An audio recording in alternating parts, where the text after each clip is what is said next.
Let's get quirky. Let's get quirky. What is up? We're glad you are here. This is Let's Get Quirky Live. My name is James Thorne, and I am Chief People Officer here at Quirk. So what is Let's Get Quirky Live? Well, my life motto is I'm always one person away from changing the course of my future.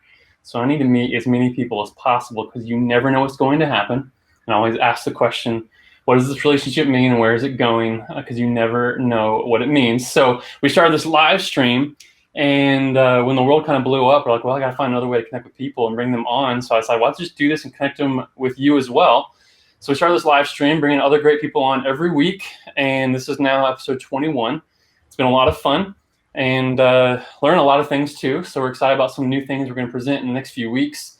But this live stream is really for you to ask questions as well. So if you're joining us live, jump on, comment, ask questions. I will see it myself, make sure they get asked, and we will just go from there. But if you're going after the fact, hey, I get it. We live in a world where it's convenient for you. So on YouTube, make sure you subscribe below so that you get notified when these things get dropped every week.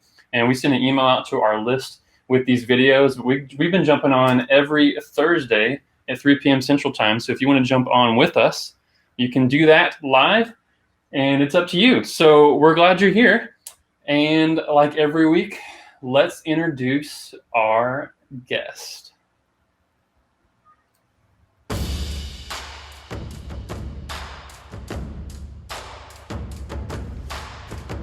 He is a husband, dad, faith leader, speaker, and entrepreneur. He first hit the scene in the early 2000s as a cast member on MTV's Road Rules. He led one of the campuses as a pastor for Life Church, one of the largest campuses in America, and he is currently the CEO of StartupCamp, which is the first complete platform for new angel investors. He also has a life brand with his wife called One Life. Together, they've been busy starting multiple businesses, having 5 children, traveling the globe, and serving for over 13 years in ministry. This is my friend, Chris Graebe. Oh, what's up, man? What is up? I do not look happy in that picture, but I like that intro. I appreciate it. I'm super excited to be here That's your today, man. serious, yeah. Yeah, that's like, yo, he's not playing around. Go find a field and look serious. Oh, I messed something up here. My bad. There we go. You're back. I love it. So, hey, man, excited to be here. Thank you so much for having me. Yeah, we're going to have some fun today. No, yeah, thank you. Chris, when I say friend, a lot of people will say, oh, it's my friend, and they're good acquaintances, but I would consider Chris a good friend of mine. We've spent a lot of time over the past several years in different arenas and industries, and excited to have you on today. So why don't you share some of your past up to this point? I know I mentioned MTV. I mean, that was back when you were a young punk. My hair wasn't this color. That's right. My hair was not a this lot color, has changed. Sure. Yeah. What are some other things that you've done? I mentioned Life Church. You stepped out from that. So mention some things. Give us a brief little background. Oh, man, I like to tell people I've lived a Forrest Gump type life. I've kind of done everything you can imagine, from college dropout, moving all across the country, met my wife in Nashville, Tennessee, right after I'd got done with MTV.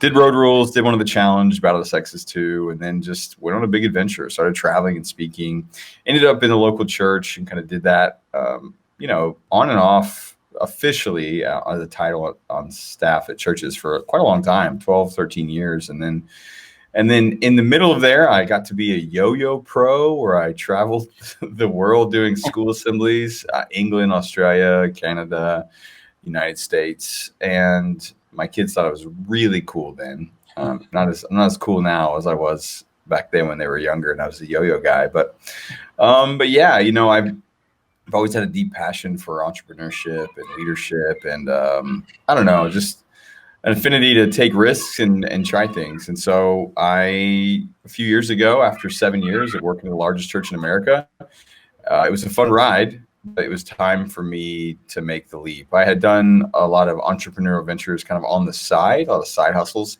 and had one that really kind of exploded. I did Amazon, I did some private label stuff. This was around kind of the 2015 when selling on Amazon was still kind of early. I would say I was in probably the second wave, but And those people who got in 2012, 2013, like, it was the Wild West. You could sell whatever you want, make so much money, but learned a ton, grew a ton, $2 million plus in rev. It was a lot of fun.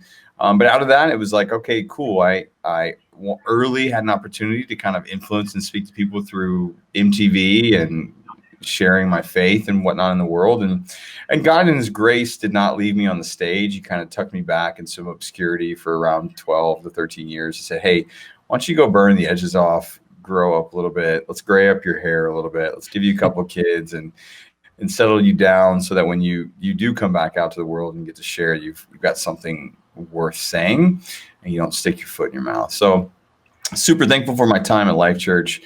Thankful that I got to be under Craig Rochelle and his leadership there. That was really, really a gift. And then I stepped into the world of entrepreneurship as a side hustle. Then it started to explode. So I said, all right, cool. I'm going to get back out there, get on the mic again, and start to stretch my entrepreneurial muscles. And that was a lot of fun. And now I lead and I'm CEO of a company called StartupCamp. It's a venture that helps people get started in angel investing. And it's a wild ride. So again, I'm your Forrest Gump, and I married Jenny. You did.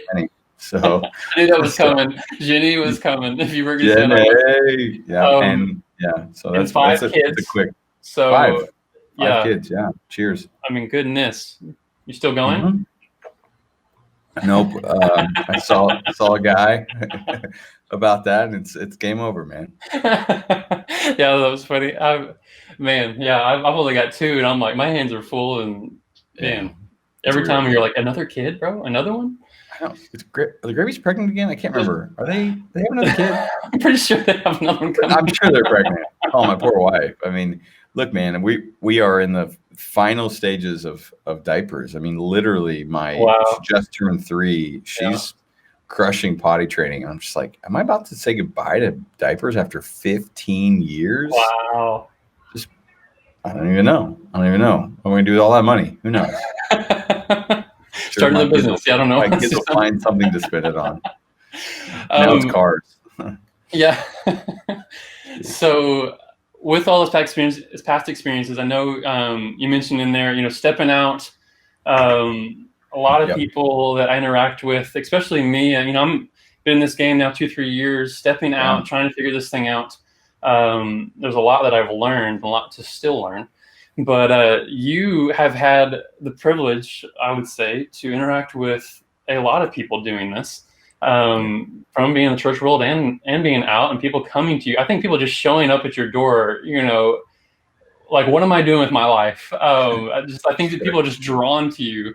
And I would say out of people I can count on one hand, you're one of them that has made a huge impact on my life. So first off, thank you. But let's dig into that a little bit. I want to talk some about your experience stepping out, but also people that you interact with and kind of your perspective of everything. What does that look like today now that now you're CEO of a business, and we'll talk some about that. But before that, when you stepped out, what were your perspective when you stepped out? What do you think it was going to look like? Oh, man.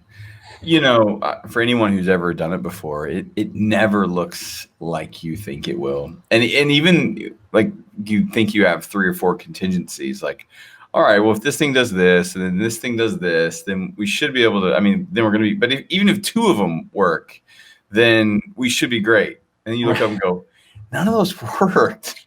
Dang it. All right. What do we? And so, it's that weird place is, I think when I took the leap out of Life Church, I was the campus pastor of one of the largest churches in America, Life Church. And, anyone in ministry or knows leadership of Craig Rochelle and Life Church, like, they just, like, you hit it, man. You punch the golden ticket, like. And it was interesting, in my 7 years of being there, I never saw anybody leave the organization from that seat on the bus. It was a pretty cushy seat, Now, there were a couple people that we got reassigned and different things like that, but no one just said, hey, I think I'm done. And they're like, I didn't steal money. My wife and I are in a great relationship. There wasn't like a fallout thing. And so I think everyone just kind of was a little bit of a head scratcher. But for us, it was like, I was 37. I think that's the piece too, is that people go like, well, there's no way I could do this. There's no way I could take this jump. There's no way I could make this move. And I'm like, there's never going to be a perfect time. I mean, I had 5 kids, a mortgage, all the things, but we had some dreams. And luckily, my wife says she's just tethered to me. And so when I jump off the cliff, she automatically gets drugged with me. And she's been such a good trooper about that. But there was something really, really great about being somewhere for 7 years, planting, being a part of that. That was really, really good. I needed that. I'd been kind of willy-nilly all over the place in my younger days, but I really, really appreciate that time. But when you jump like that and you start to write it out, you weigh the options, and it's never like a Jerry Maguire, I quit. Today's the day. I mean, generally speaking, it's not. You've probably been thinking about it for a while. You've been processing. You've been praying. You've been talking about it. You've been thinking about it. So, you're probably way ready, way longer, and you probably have outstayed the time that you actually need to be there. Most times when it comes to most folks, but generally speaking, we all know the reason people don't make the move. It's fear. Fear is always the thing guiding. And so, there's also a place of like wisdom. There's critical thinking, strategic thinking, calculated risk taking. Those are all parts to play in it. But like I said, like nothing ever goes to plan. So you have to just be willing and ready to know like this may or may not work. But one of the big things that Jenny and I like to say, James, is we like to say, which what if are we willing to live with? And we have to ask ourselves that question. And for us, it was like, what if we never take the jump? What if we just stayed in this job and kept doing this the rest of our life? Would we always wonder, what if we would have taken that ride? And so we don't ever have to wonder what was going to happen with us taking that jump. That's a what if, and us saying, okay, now I can look back and say, well, what if I would have stayed there? I think it would have been great, but I would have never known the life on this side over here. So there's a lot of risk involved, and we can get into some more of the details of the journey. But I just say for me and for anyone listening, you just got to know it's not going to go the way you think it's going to go. There's always going to be twists and turns. You have to be resilient. You have to keep kind of reinventing yourself, rediscovering yourself. We even talked before we got on the call here. I mean, there's always a pivot or two involved when you're trying to figure it out. You think you have mapped the whole thing before you actually make the jump. And generally speaking, it's going to probably change. I mean, you of all people know that as well, right? Am I right? Oh man, yeah. The past few years have been a roller coaster. I think yes, it was tremendous fear to step out. That was the thing gripping me to step out. I mean, this. We processed this for like 6 months when I told him I was going to step out, and I finally stepped out 6 months later. You talk about being calculated. You're very calculated. Not just calculated risk. James' calculated risk is like way up here. Like now you're like, not yet. Yeah. All right. Okay. But I definitely had moments even after I stepped out where fear would just cripple me, and I would have, I even had one weekend I can recall with my own, like physically, my body started having pains and things, and all due to stress and fear. And totally. And I had to if you don't have that, then you're living in a fantasy land. I remember one day I was like, what is this? Am I having a heart attack? Yeah. No, it's just you're an entrepreneur. You did a jump, and now you're having like a panic attack. It's totally fine. It's just. What's so interesting though is I think I've told you this several times too. Is I wouldn't have changed it for anything. Now I look back, I wouldn't have changed any of it. That's what's crazy. So my other question then to you would be, looking back now, because I know you have, and a lot has changed in a short period of time for you too. Short, what do you wish you would have known when you stepped out? Now you look at it today. Oh man, I don't know. I think there's so it's weird. There's a level of how do I say this? There's a level of boldness and maybe kind of borderline arrogance you have to kind of have to go, I'm going to do this. Because you just have to believe. You have to have hope that the thing you're going to step into is going to work, or you're crushed from day one. But I think there's a level. If I would have walked in with a little bit more of like, there's that fine line of learner, teachability, humility, seeking guidance and help from people, and really even knowing what I like, where I wanted to go, and to leverage That's my good. strengths better. I think, you just go, I think I want to go here, and you don't know, and you have to. And Reid Hoffman of LinkedIn says it with a startup or anything endeavor you're doing, it's like you're building the airplane while you're falling out of the sky, and you start to. What happens is, especially if you have like you have a large amount of money that you go, okay, cool. I've got this, I'm cashing my 401k, or I've got a big amount of money with this emergency fund. I've at least got 6 months, to kind of get this up off the ground or whatever. I would just say you actually need like 3 years of money if you're going to do something like that, because that 6 months is going to come quick. And it's a little bit of like a false security blanket, because you're like, oh, okay, cool. I can dream, I can think, I could, Right. it's just like, no.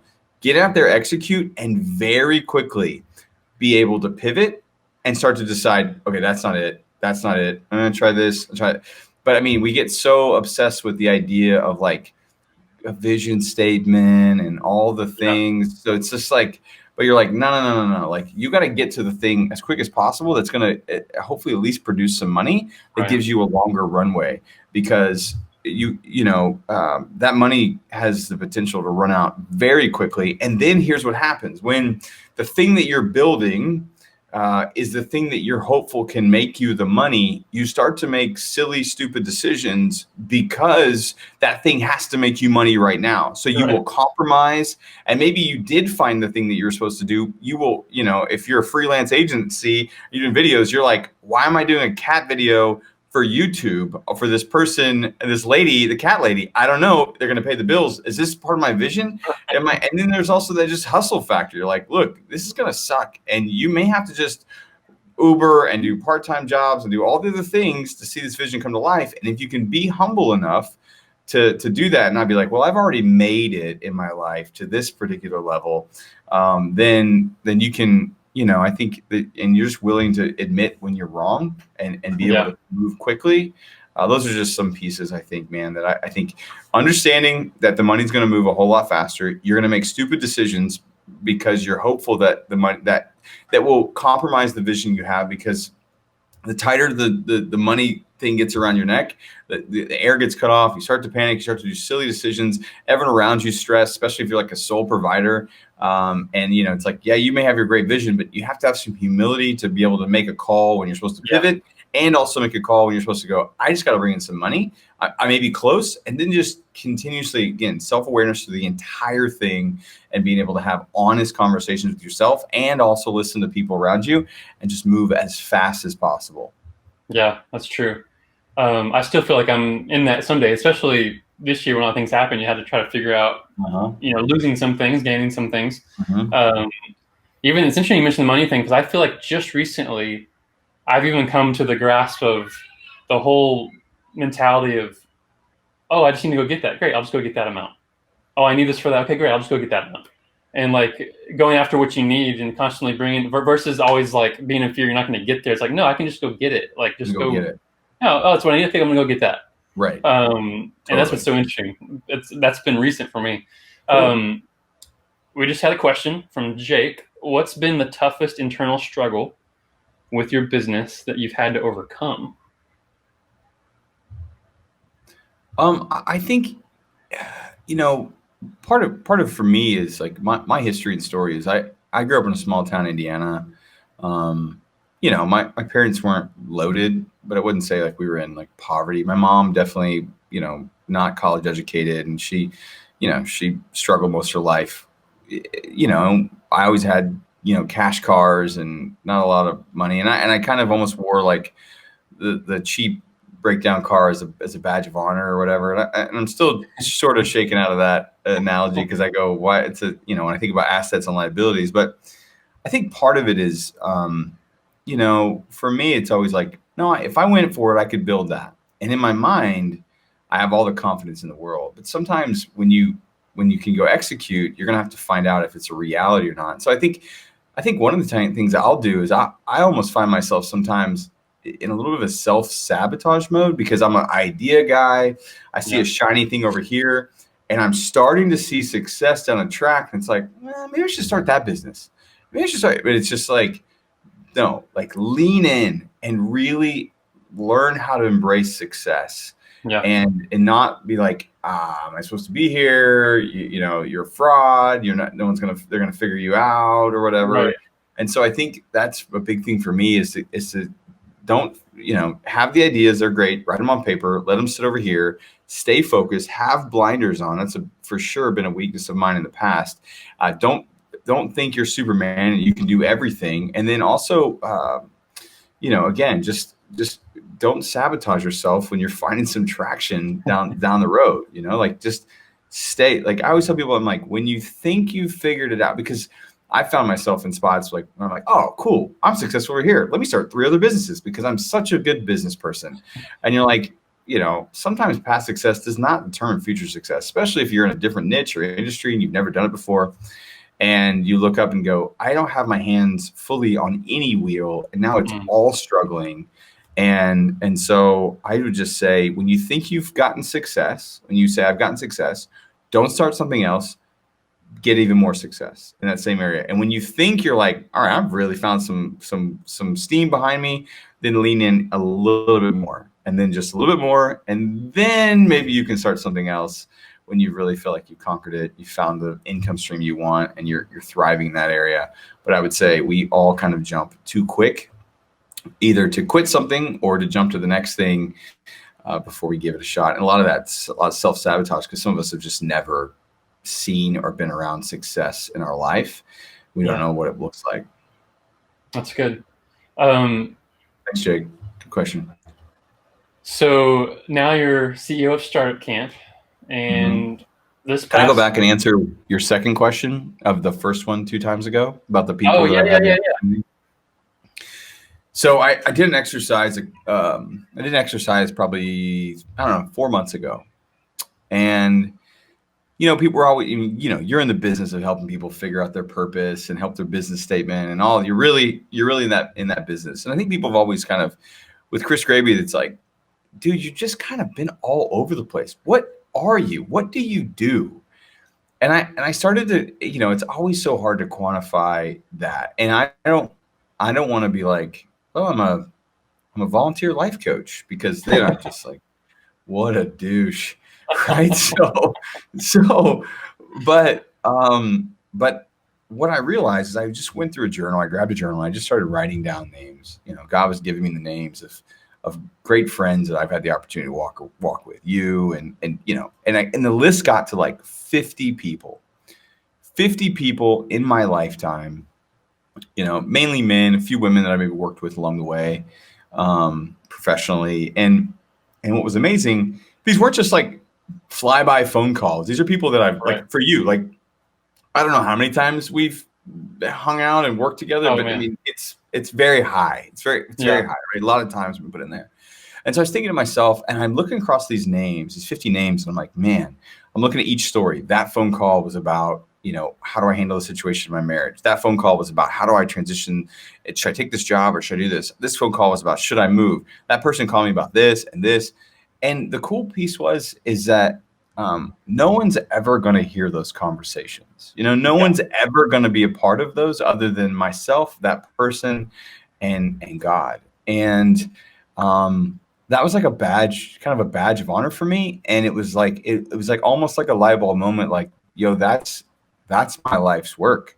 Like I at the age of 39, when I wrote this on the page, I'm looking at my life's work, and it's hard to put a tagline or title to it. I don't even want to, but I can look at the names and go, that's part of my life's work. When that person calls and says, I told you before the call, I had a buddy call me today. He's like, yo, oh my God, yes, hey, please man, tell us. What's up? And I'm like, this friend and I don't talk hardly, maybe eight months or so, every 8 months, which is fine. And he just said, I got to tell you, man, we had that conversation 2 years ago. I was trying to decide from a career path, should I go down this completely different road or stay where I'm at, because I was seeing success, and this guy had never tasted success before. So I was just like, I think you're on the edge of something really explosive here. And we basically got to this place where he decided, okay, I'm going to lean in. I'm going to stay here. Well, he called me. He's like, you remember that? And I was like, yeah, I remember that call. He's like, I just got a $50,000 bonus today. Thank you so much for helping me figure out what I needed to do 2 years ago. And that was just a 1 hour phone call. But the fruit on something like that is just where, for me, no matter what something's going through, it's usually the thing where someone's like, I'm struggling with a decision. What do I need to do? And I like to say that, God's kind of helped me. And a friend of mine, a real good friend of mine, named Noah, was like, hey man, you're a courage lender. Like you lend courage. Like someone who doesn't have courage and they're like trying to jump off of that cliff that they've been looking at or standing at. It's like kid at the camp that just like, I can't jump. I can't do it. But like God's just giving me this thing, and I'm just so thankful for it that I can walk right up next to him, maybe lend him some courage and say, come on, you can jump. You're going to do this and it's going to be great. And so, yeah, I mean, that's what I love to see when I get those random phone calls from friends, and I just try to be an ear to listen, and hopefully a guide to help them make the decision that they already know they are supposed to make. They just need someone to go, okay, thanks for the confirmation. You're like, all right, here's a little courage. Now go jump. What's cool about that is he stayed at his job. Mm-hmm. And, that was the answer for him, right? Mm-hmm. So you got to give me at least one story, because I know there's been multiple that have left their job after a conversation with you, and I was one of them. It just took me longer. It took me longer to get there. So tell me one of those stories. Yeah, it's funny, man. My wife, I'll come home and, hey, I got in a conversation with so-and-so today, and they quit their job. And she just looks at me, quit telling people to quit their jobs. Stop it. And I'm just like, he wasn't happy. And he had a plan, and he knew what he's supposed to do. He just needed someone to give him a little courage to do it. To jump off the cliff. You might want to call his wife, because she's probably pissed. But anyway, no. Yeah, I mean, so a buddy of mine a few years ago, we'd been building a relationship, and he'd started been sharing his vision for a business idea that he had, and I started like talking to him. I'm like, okay, you're married, you're dual incomes, you've got all this money in your 401k, you've got this dream, you're in this job over here that you absolutely hate, that doesn't hardly pay you anything, and you don't have any kids. And I was like running this equation with him. I was like, what is your problem? Like, why are you not doing this thing that you are dreaming of, that you have a business plan and the whole thing put together? Like, what are you doing? And I was just there one day, and I was actually at his office one day, and it was not a good situation. And basically it's like, and I just talked him into quitting, and he quit his job right there. He's like, yeah, I'm quitting. And then he's like, I just quit my job. It's fine. Just come here. No. Who's coming with me? I'll come with you. Jerry Maguire. And man, I'm excited that I saw his post 2 days ago. He's 2 years in the anniversary of the business that he started, and he's really successful, and he's happy, and he now has a daughter, and his wife's in a great place. It's those moments for me that I go, they did it. And again, sometimes success doesn't always necessarily end up on the other side. Sure. But it's, like I said, it's which what if are you willing to live with? And you'll never have to wonder, what if I would have started that business and had a regret? You hear all these people talk about how later on in folks' lives, like well into their, on their close to their deathbed and whatnot, that's the thing they talk about, the regret that they have in their life. And at this point in my life, the only regrets I have is probably eating too many donuts. Probably just slow down there. Other than that, I'm trying, man. I'm working on it. But yeah, other than that, there's just not a lot of regrets in my life, other than maybe just stupid like leadership, young, dumb, immature decisions that you make because you just you're still a wild stallion, and you need to be tamed a little bit. But other than that, if we saw it and we wanted it, we went for it. Chris Rivera jumped on and said, Graebe, good to see you on here. Hey, bud. Okay, so it's so much easier now that you're a CEO, right? You got a big team. Life is a breeze. Oh man. Yeah. I know that this past year a lot has changed in the business for StartupCamp itself. But these past few months, or this past half year, has been huge for you guys.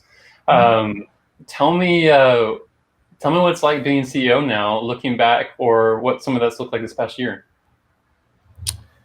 Yeah, I mean, when we talked about before, I think, if you're building any kind of business or starting, there's always a pivot that comes, and I think we realize, like, you got to follow the numbers. Eventually, you can.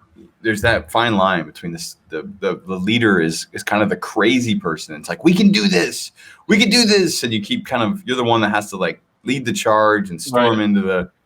But eventually, it's like, nah, we can't do this. We need to do something different. And so we made a decision to pivot and jump into a world that, I mean, obviously I'd learned a lot about. I was an entrepreneur and a founder, but the world of angel investing was so new to me. But it was so fascinating. There's a lot of new laws and rules that have opened up, and so we decided to pivot into the world of angel investing. I see the value in investing in the entrepreneur versus starting just one business, and so it's kind of a diversification play, and it's just a lot of fun. But all that to say is there's so much you have to learn on your own, and then your team is building, and then you're trying to figure out the messaging and marketing, and then the product that you're going to fulfill to the customer, like what is it that they actually want, and your trial and error and all that. And so, and I think the thing you always have to think about is like, hey, this isn't going to happen overnight. I don't know what you think is going to happen, but like, this is a long process. And, don't get discouraged if you only made $500 or $1,000 today. Congratulations, you made five. There's somebody who wanted what you made Right. again today. And then hopefully, if you start to get better at what you're doing, there's more people the next day and the day after that want what you have and want to be a part of what you're building.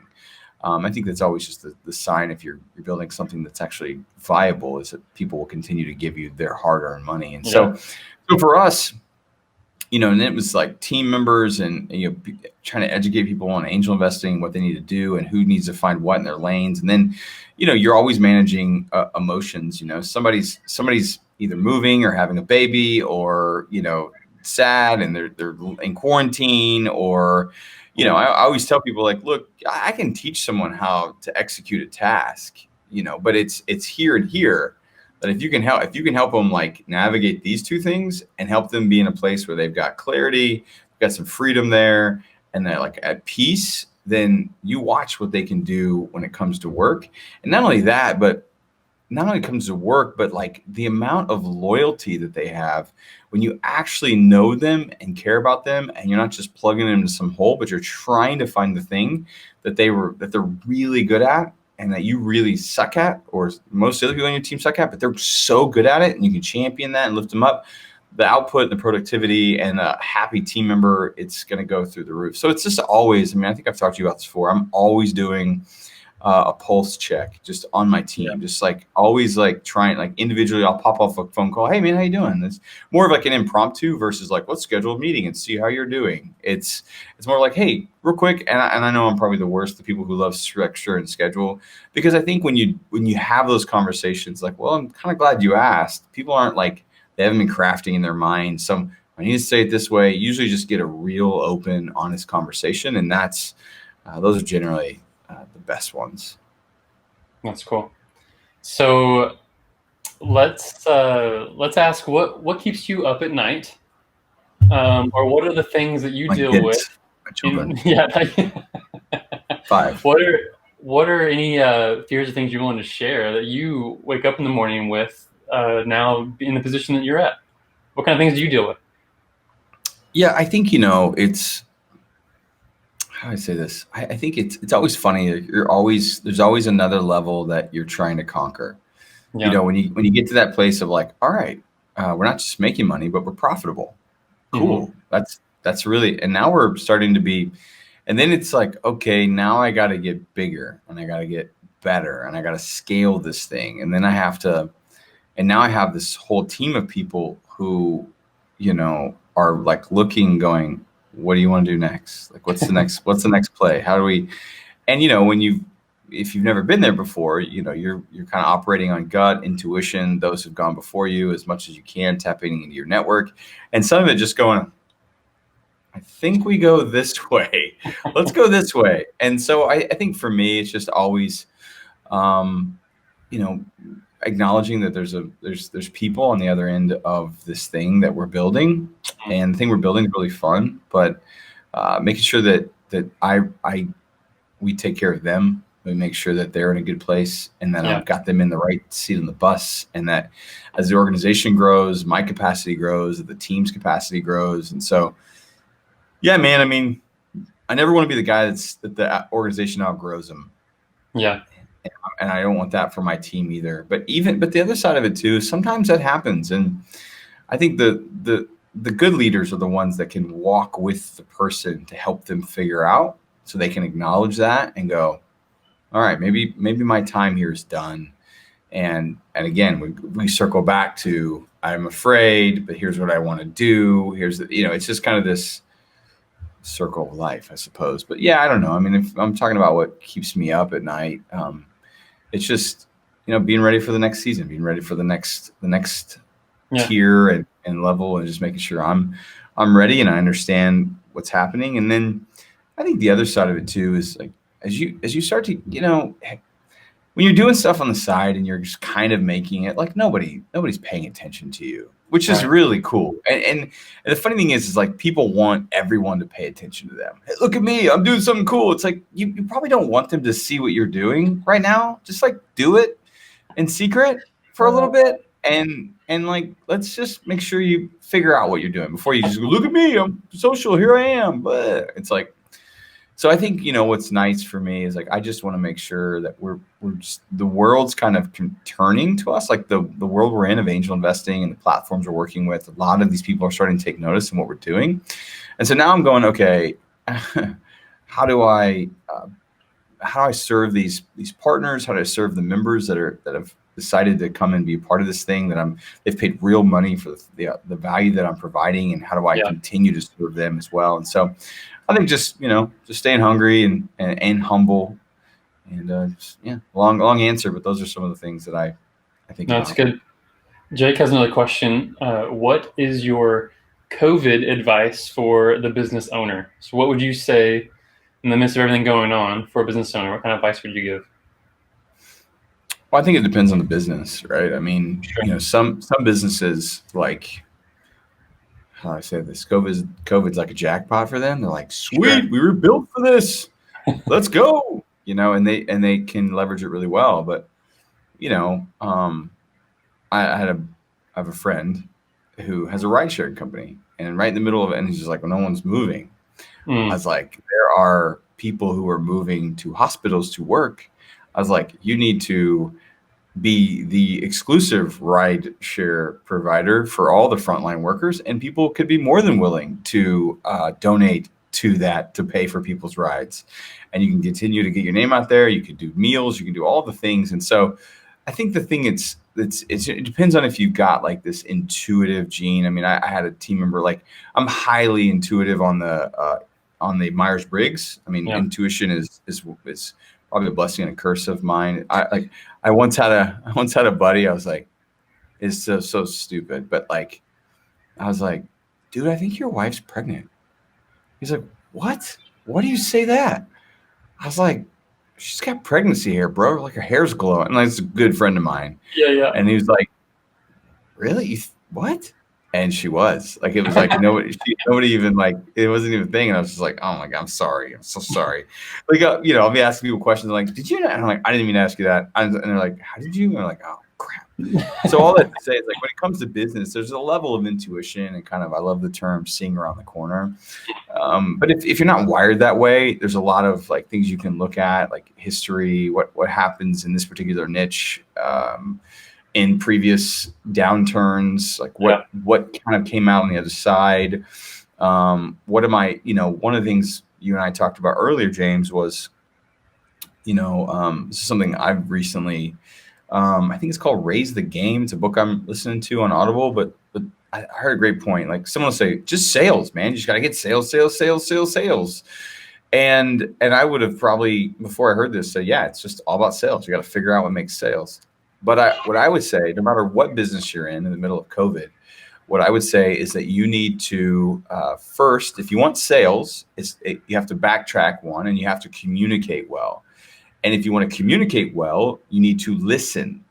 And so if you listen to your customers, to the people who aren't buying or are buying, then you can craft the narrative and the message to better communicate to your potential buyers, which will ultimately turn into revenue and money and hopefully the success you want to see. So in this, I don't think that's COVID or wherever. I mean, if you're listening, you can posture yourself as a learner and a listener, and then somehow package that together in a message that makes sense and it's clear and it's simple to understand, then that will produce money as well. So just look at your messaging and look at how you're listening and who you're listening to, and maybe pivot that if you're not listening to the right people or the right outputs or inputs, I guess. No, that's good. That's really good. So what kind of perspectives have changed for you over the past decade in the world of entrepreneurship or perspective on business, being ownership? What's one thing that you would kind of pinpoint?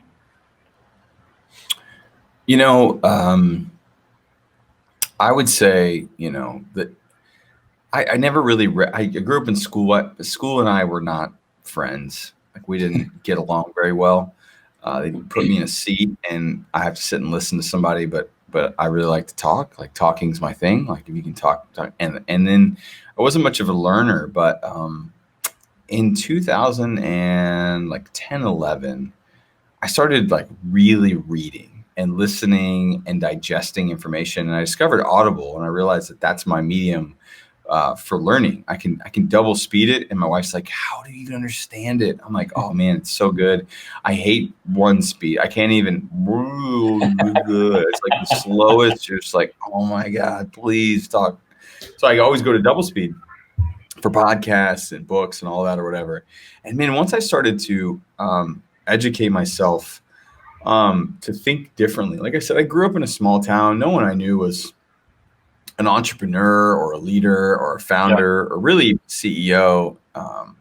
So I had to just kind of like opened my eyes to a whole new world. And the beauty of it, there's so much free knowledge information out there, which is great. Also can be paralyzing. So just if you're a learner, if you're wired to be a learner, then you could just be paralyzed and be like, I could just learn one more thing before I execute. And I would just say, go learn, especially if you want to do business. So for me, the last decade was like really coming to this place. Like, I always had this idea, like, I don't know how I'm going to do it. I'm going to make millions of dollars. Like, well, that's really bold and stupid and arrogant and all the fill in the blank, all the things. But there was no path or really, I was just like, I don't know. I mean, I was on MTV one time and I was just like, shut up, man. So for me, I think there's a level of humility, knowing what I'm good at, what I'm not good at, a level of being a learner and posturing myself, going, okay, what is the long game? And I think and then executing, man, just really executing on the ideas and the things you think you could enjoy, and dipping your toe. Not necessarily, you don't always have to like quit your job. You probably could just try some stuff on the side if you just have a 9 to 5 and you got all this extra free time. Like, there's more free time in your life than you realize. I've got 5 kids and I've started businesses and all the things. I'm busy, you're busy, but like, you make time for what's important to you. And so I do want to circle back to the long game thing. I think that's the part for me that I am more focused on right now than I ever have been. My wife and I are going to go to Lake Tahoe next week and just get a few days away. Her and I we celebrate our 16 years of marriage. Congrats, man. Thanks. And really my big prayer and focus is like, okay, I turned 40 in February, which is cool. I'm excited about it. But if I am indeed halfway or more than halfway, I really want to think about the long game in my life. There's a book I read many years ago called The Millionaire Mindset. And I might have talked to you about this before, James. It's like, the guy was really simple idea, but it was really good. He said, really poor people think day to day. Poor people think, week to week. Middle class people think month to month. How am I going to pay my bills this month? How am I got a month to month, right? And then rich people think year to year. They're really planning this year and then maybe next year. And the extremely wealthy, the ones who are very rich, think decade to decade.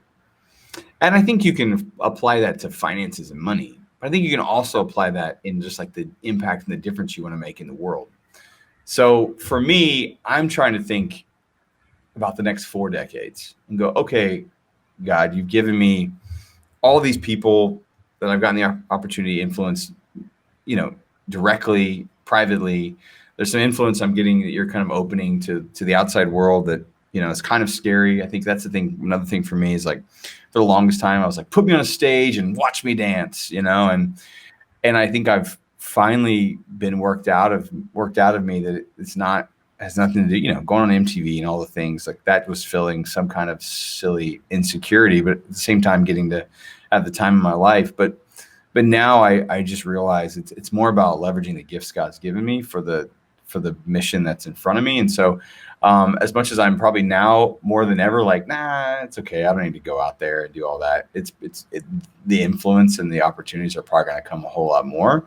And so I'm just trying to focus on the long game and go, what's my long game? And the question I would ask for everybody who's watching here is like, ask yourself that same question. What is your long game? If somebody said, what's your long game? Can you accurately describe why you're doing the thing that you're doing today and how the outcome of that is going to play out years from now? If you're 27, you're like, I don't know, my long game is figure out if I want to be a banker. And then it's just like, I want to challenge you to think about your long game. Like, what is the story that you want to be told of you? And when I look back on the last 39 years, 40 years of my life, I look up and say my life's work up to this point has been loving my wife, loving my kids, hopefully serving Jesus, well, and then also these people that God's put in my life. And so I look up and go, okay, what can I learn from that? And how can I take that into the next 40 years of my life and make the impact that I want to be made, that I want made, is when I go. I kind of hope. At one point, I'd kind of coined the phrase. People say, like, when I think about my funeral, like, I want people to say that, like, when Chris was around me, he didn't let me stay the same. He challenged me to change for the better, not just because for change's sake, but to change to become the person that maybe I'm afraid to become or to step into or whatever it is. And so yeah, I'm focused right now. You talk about a decade. I'm focused on the long game. Where probably a decade ago, I was focused on me and success and climbing some kind of ladder and proving to the world that I'm a big deal or whatever. But now it's just like, it's all about the long game, man. Long answer, but I hope that. No, that's incredible. I love that because just recently, me and my wife went through, it was a live stream for an entire day, like 10 to 4 with Donald Miller doing a life plan. And we just completely shaped first we had to write our obituary, right? For our, when we died. And, I've heard of those exercises before. I'm like, that's so silly. That's so stupid. It's so silly. But then we really started making it important, and we started writing it out, and then started shaping what our kids are going to say about us and our families and the people. And then we're just like in tears thinking about this massive picture that we really want. And then we do this 10-year plan, right? We go, okay, let's look at 10 years from now. Think big and audacious. And what do we want to do? And okay, cool. Let's go back 5 years and then 1 year. And you look at the 1 year and you're like, I'm not doing enough today to do that. I'm literally behind. Sure. And, but I love that because we actually read that now. I have it printed off as a part of my daily focus deal. That's cool. Part of my devotional. And I read the obituary and our 10-year plan every morning. That's cool. And it's actually been life-changing over the past few weeks because it's when I write down my goals for the day and what I'm going to do, I'm shaping them around what's most important, not about what's got to get done for the day, because it's got to get done, right? Like those things will get done, but this is what's important. Right. And I think that's huge. I mean, if we close out with that, that's huge. So I think just like you're saying, long game, looking to the future, what's your life really going to look like? Stop worrying about today or tomorrow. Sure. It'll take care of itself. And so, okay, well, let's do this. And this to me is kind of, this is funny for me because we shot a lot of videos the past two of you, and you like to, you have big closers in your videos. So, live your life and, okay, so what would be your challenge to everyone watching? We have entrepreneurs, we've got business owners, executives, people in big seats, and trying to figure out also big moves in their life. So what would your big challenge be as we kind of close this out to them? Oh man. I would just say work with James. That's it. Just hire James, hire Quirk. You'll get that check. Don't worry. Don't worry. Yeah, just affiliate link, please. So drop the affiliate link right now. Thank you. Oh man. No, I mean, look, my wife and I, when we started off, when we took the jump, we didn't fully know what the journey was going to look like, but we named our company One Life, because the whole idea is that like you have one life, and this is something I love to tell people when they're like wrestling with the decision and what should I do and all the things. And so it's a real kind of fun. This happened to me years ago, and I didn't know I was going to go this way with it, but we'll see. Hopefully this is the big crescendo that you're hopeful for. I just thought it was funny because we've always done a lot of those. I had this team member one time, and he was really wrestling with the decision. He didn't know what he was supposed to do. Was he supposed to, take this move over here or stay right where he was, and all the things. And so many times, like people watching here, everyone has a big decision to make, right? They all have a huge decision to make. It's like, should we move? Should I take the job? Should we sell the car? Should we go to what? All the things. And so what happens is we have the emotions that are just wrapped up in all of it. And it's so hard to even see, like we just can't see clearly. And so the exercise I like to do is like, take that thing that you've got, that real, and just play it out in your head, like the anxiety you've had, all the feelings. And now what I want you to do is I want you to imagine, and this works really well for those who have children. But at the time when I shared this with this guy, he didn't have a kid. He was a single dude. And I said to him, hey, if your kid came to you, say 25 years from now, 30 years from now, your son, your kids are, what, five and three. Yeah. So let's say in 25 years, your son comes to you and he says, Dad, I've got this situation. And he begins to unpack the exact same situation, anxiety, feelings, all of the things that you're feeling in this exact same moment. And then he looks at you and says, what should I do? What should I do? And usually within about 5 seconds, people go, well, I would tell my kid to do this, this, this, and this. And you're like, all right, well, why would you do that? Well, because I love him and I want the best for him. This is the advice I would give him. And they asked me for the advice. And it's like, okay, well, guess what?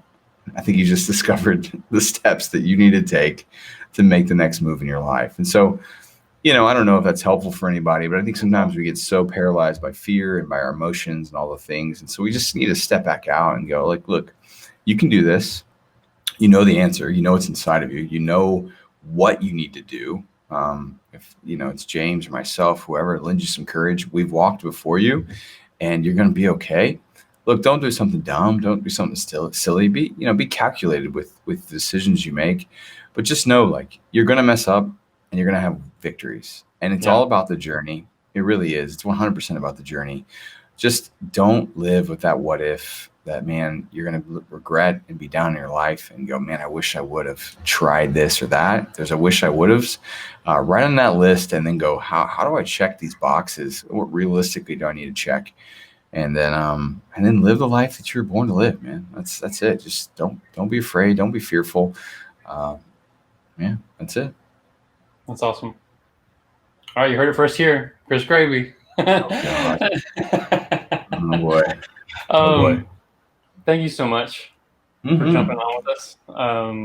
I've learned a lot from you. I continue to learn a lot. I'm always encouraged on our phone calls. We used to live closer to each other, and now you've moved farther away. Did. So We did. See how it is. Yeah, I know. Sorry. Well, for everyone watching, listening, I'm going to throw this up. Let's see where. So if you want to check out onelife.works, startupcamp.com. Obviously, this is StartCamps where he's spending most of his time these days, but also with his wife and his platforms. Go check him out if you want to connect with him and do that. So, Chris, thanks again, man. every single week when we close it out, we do a little dance. So you want to join me? Bro, I would love to join you. All right, here we go. And here it is. I had a buddy in college who dance like this. The worst move ever. That's what I got. Fun times, man.